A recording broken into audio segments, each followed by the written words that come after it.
Salutare! Astăzi o să vă prezint un mod de a vizualiza videoclipuri YouTube pe Android Auto, pe orice mașină care are deja un sistem audio cu Android Auto și atât.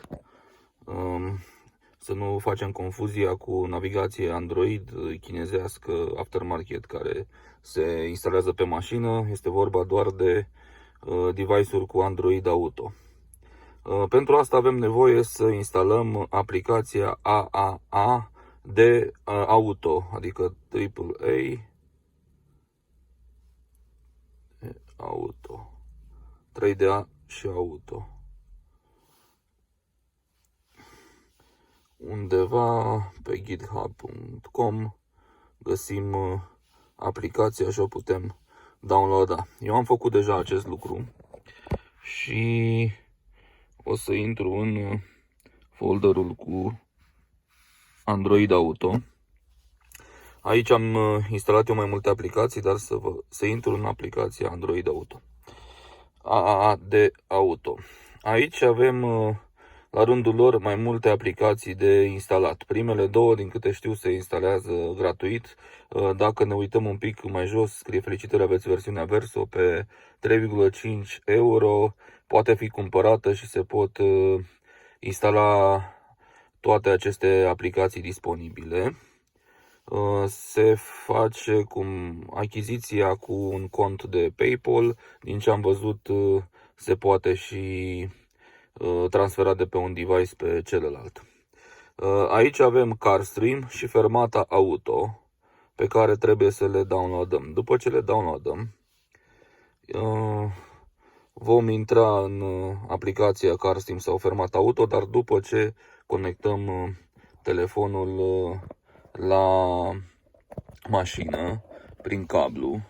Eu am doar opțiunea de cablu, nu am și cea wireless, nu contează asta.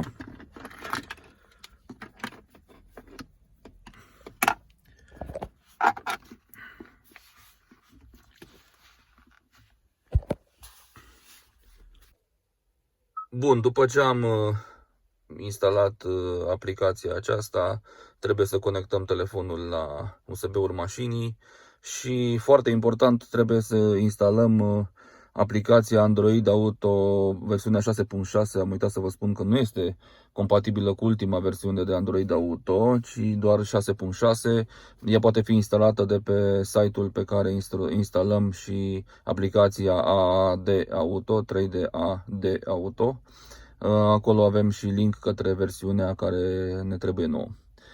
Intrăm în Android Auto și în aplicații. Practic, v-am spus, se instalează alte aplicații în plus care ne permit accesul la YouTube și chiar și la fișierele de pe telefon. O să intru în CarStream Auto. Practic este un YouTube așa cum îl știm noi.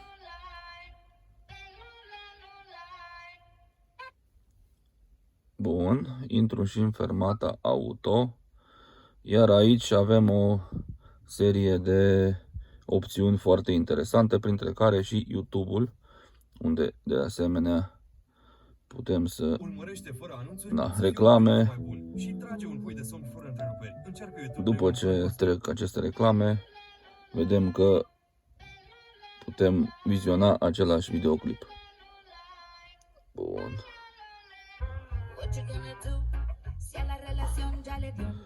Aici avem web browser, practic YouTube-ul. Aici am avea acces la IPTV dacă am avea un fișier cu televiziunile. Iar aici avem camera folders din telefon. Practic acesta este un filmuleț făcut de mine de pe telefon.